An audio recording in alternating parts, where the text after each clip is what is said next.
So ভাই লোক finally আমি দেখে নিলাম বর্ডার 2 মুভিটা।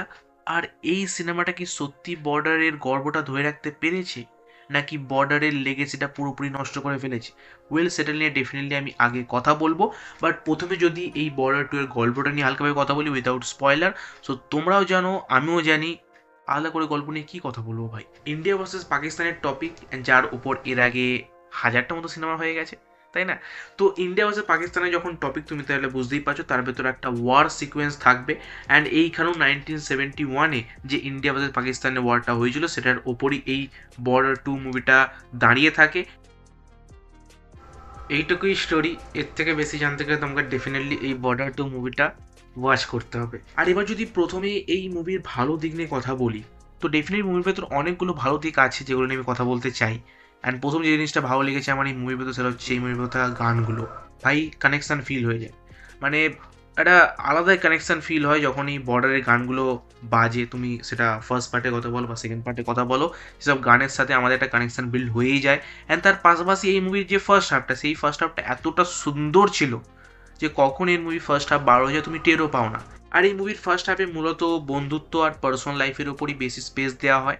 অ্যান্ড যে কারণে এই মুভির ফার্স্ট হাফটা ভাই বহুত খতরনাক। ইয়েস, মানে এত সুন্দর ছিল এই ফার্স্ট হাফটা যে ভাই মজা চলে আসে। আসল প্রবলেম স্টার্ট হয় এই মুভির সেকেন্ড হাফে, বাট ফার্স্ট হাফটা এই মুভির কিন্তু একটা বড় পজিটিভ দিক। আর তারপর যে জিনিসটা ভালো লেগেছে এই মুভির ভেতর সেটা হচ্ছে এই মুভিটা যে জিনিসটা ডেলিভার করতে চায়, দেশভক্তি, সেই জিনিসটা এই মুভিটা টোটালি ডেলিভার করে দেয়। ইয়েস, মানে কোনো খামতি রাখেনি সেই জায়গাটায়।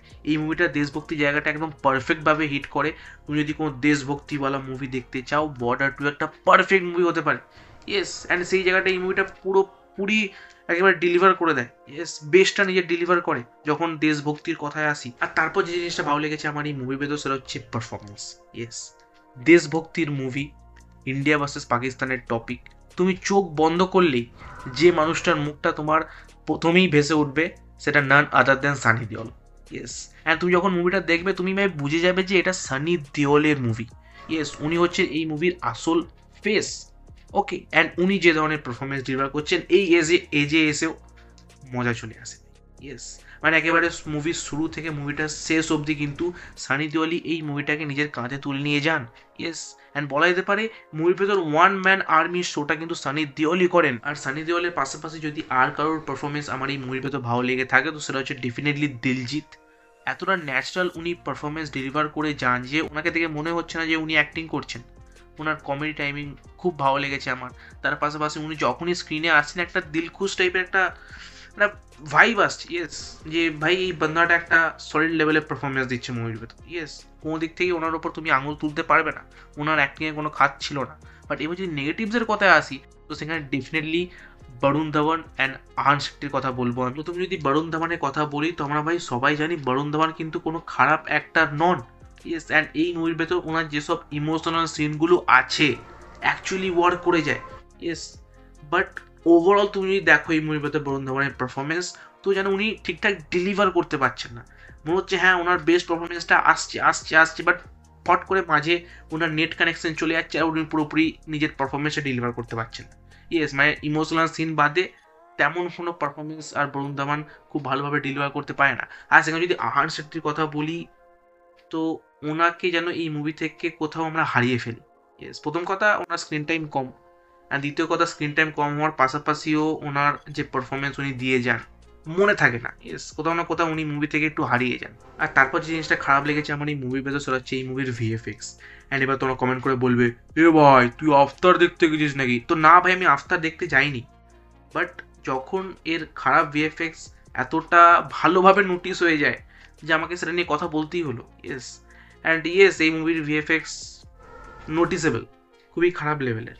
ইয়েস, যেটা নজরে চলে আসে। ওকে, অ্যান্ড আমরা ট্রেলার দেখেও সেটা গেস করেছিলাম মুভির ভেতর সেটা আছে, সেটাকে তেমনভাবে কিছু চেঞ্জ করা হয়নি। আর তারপর যে জিনিসটা খারাপ লেগেছে এই মুভির ভেতর সেটা হচ্ছে এই মুভির রান টাইম। 3.5 ঘন্টার মুভি, অ্যান্ড আমি প্রথমেই বলছি ফার্স্ট হাফ কখন বার হয়ে তুমি বুঝতে পারো না কারণ সেটা এতটা সুন্দর ছিল। বাট আসল প্রবলেম স্টার্ট হয় এই মুভির সেকেন্ড হাফে। অ্যান্ড সেকেন্ড হাফে যখন এই মুভিটা এন্টার করে তখন তুমি বুঝতে পারো এই মুভির লেন্থটা। ইয়েস, কোনো দিক থেকে এই মুভিটা 3.5 ঘন্টা তো ডিজার্ভ করে না। ইয়েস, তো চাইলেই মেগাস এটাকে একটু ছোট করতে পারতো, বাট আমি বললি তো আর ছোট করবে না, তো তাদের মর্জি ভাই। তো যে কারণে এই মুভির লেন্থটা আমার ফিল হয়েছে। সো ওভারঅল বললে এই বর্ডার 2 মুভিটা কিন্তু একেবারেই সেফ খেলে বার হয়ে যায়। বর্ডার 1-এর ফর্মুলাতেই বর্ডার 2টা ওনারা করে দিয়েছেন। অ্যান্ড বর্ডার 1-এর লেভেলটা তো কোনোভাবেই ম্যাচ করতে পারেনি, ওটা একটা আলাদাই লেভেলের মুভি ভাই। ইয়েস, ওটা সবসময় আইকনিক হয়ে থাকবে।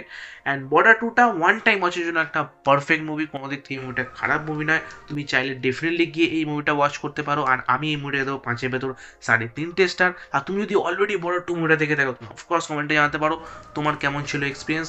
বাকি আমি কথা বলেছি ও রোমিও ট্রেলারটা নিয়ে শাহিদ কাপুরের। সো তুমি যাও কি আমার সেই ভিডিওটাকে চেক আউট করতে পারো, তোমার সাথে আবার ঠিক সেই ভিডিওতে। So by.